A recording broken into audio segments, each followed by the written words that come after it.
What will the league have in store for them when they get there? Look, SVP, reality is coming. Okay. You know, there's levels to this thing, and that's just life. We all went through it. Of course. And you see it on the NBA side, and you're going to see it on this side, where, you know, you look superhuman playing against 18-year-olds, but you're going to come with some grown women that have been playing professional basketball for a long time. Do you remember when former WNBA MVP Diana Taurasi said, "Reality is coming. You look superhuman playing against 18-year-olds, but now you're up against grown women who have been playing professional basketball for a long time." Well, reality came, and her name is Caitlin Clark. Clark's rookie season has completely shaken up the WNBA, and now former MVPs are standing up to acknowledge her greatness.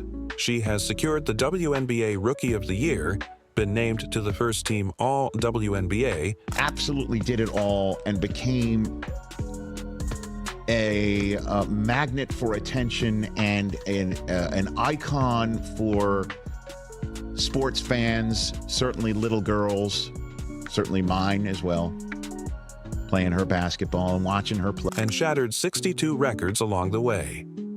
In this video, we'll dive into how 10 former WNBA MVPs have changed their tune and are now giving Clark her flowers. It takes time for people to want to be a part of it and to see it. I think it does take star power, and we're seeing how the value of that in the... Plus, there's a surprise 11th MVP whose unexpected praise might shock you. Let's start with Candace Parker. I think that's what she's done for the game, you know, in general. I don't say women's basketball, I say the game of basketball, period.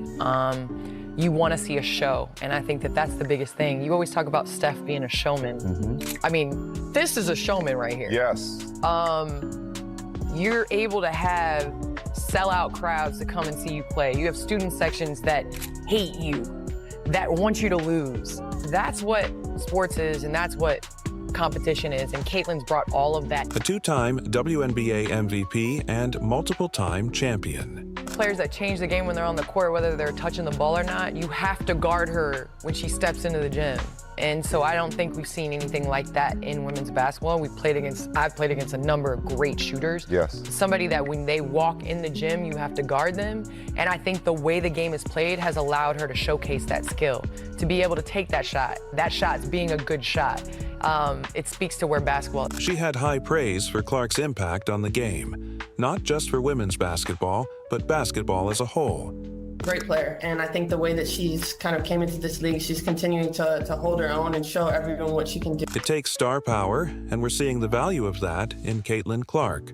Whereas the viewership, the attendance, the way that she plays the game, you know, she's ultra competitive, her ability to really stretch the floor and find her teammates. You know, she has these games where it's like you have to guard her wherever she... Parker emphasized that Clark isn't just playing the game, she's changing it. You always talk about Steph Curry being a showman. I mean, the energy that we're getting, the reception, the eyes that we're getting on us, it's amazing. And it's just because of that new generation that's coming in. Well, this is the show woman right here. She continued by saying that Clark's ability to stretch the floor forces defenses to rethink their entire game plan. Next, we have Breanna Stewart. Know who Caitlin Clark is and what she's been able, her impact in this league and especially this year. So however we can get it, I'll take it for me personally. So just thankful that I'm able to be a part of it and still be here to see.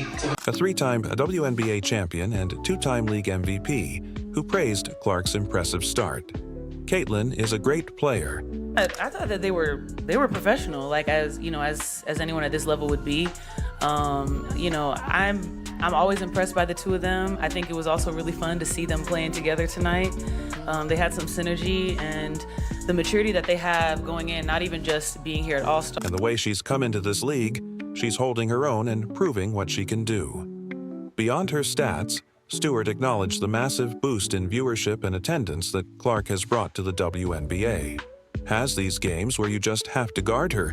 It's really cool to think about one of those little girls became Caitlin Clark. So I think it just goes to show you when you just do your best to be in the moment and treat people with kindness and just be present when you can, it really makes a big difference. And looking at the type of person and leader that she can be with people. No matter where she is on the floor, that's a level of respect few players ever achieve. All I ever wanted to do was meet her. I didn't have a phone. My dad didn't have his phone, so I just ran over. It's like, can you sign my shirt? Signed my shirt, gave her a hug, ran away. It's like the most vivid memory I have of like women's basketball growing up. And like, honestly, like I still tell everybody that story because like it meant so much to me. It's like, so. Now, let's hear from Tina Charles, a 14-year WNBA veteran and former MVP. She recognized the Caitlin. So crafty. This is what people don't know about Caitlin. She's not just a three-point shooter. She's a great passer, not a mediocre passer, not so-so. She is a great passer, but also she's crafty. I saw her get the ball, lay it up on the back door cut, like they waiting for her to pop out to the three-point line. Boom, she slips back door, gets that bucket. Like, she is crafty, and she's just a rookie. She's just a rookie. That level of greatness, that level of play on a consistent basis as a rookie puts you up in the upper echelon of any league, definitely the double. Clark effect and how her presence is changing the league. The energy, the reception, the eyes we're getting. It's amazing. And it's because of this new generation coming in. Charles added that playing against Clark is a privilege, saying, Caitlin Clark on Team USA, absolutely. Any USA basketball experience for someone as young as Caitlin Clark is going to benefit America for years and years and years and years. So yeah, I would put her absolutely on Team. I'm just thankful I'm still here to witness it. Up next. When you say like the Fever fans, because I don't think it's the Fever fans. I think it's the people that wanted Caitlin Clark to be a certain type of way and they thought that she was. And so they became Caitlin Clark fans, assuming that. And then they realized like, oh no, she's actually not. We have Nneka Ogwumike, the 2016 WNBA MVP, who praised Caitlin Clark and then use her as like, I guess like this fuel to be able to be the way that they want it to be. They want her to be the representation of their racism and you know, like their view on the world, and she's not. Clark's maturity and professionalism at the All-Star game. I'm always impressed by her. You can see how locked in she is. She plays with incredible poise. Now, let's talk about a heartwarming moment. Clark has always said that her childhood idol was Minnesota Lynx legend Maya Moore, the 2014 WNBA MVP. Their connection goes way back, and Moore has nothing but admiration for Clark's leadership.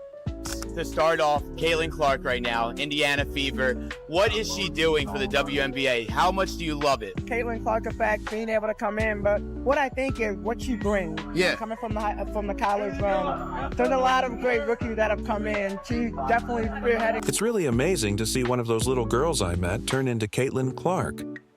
When Moore surprised Clark before her last regular season game at Iowa, the reaction was priceless. You know, what Caitlin's been able to do in her short career so far has just been nothing short of remarkable. And, you know, the one thing that I really love about her, she loves the game.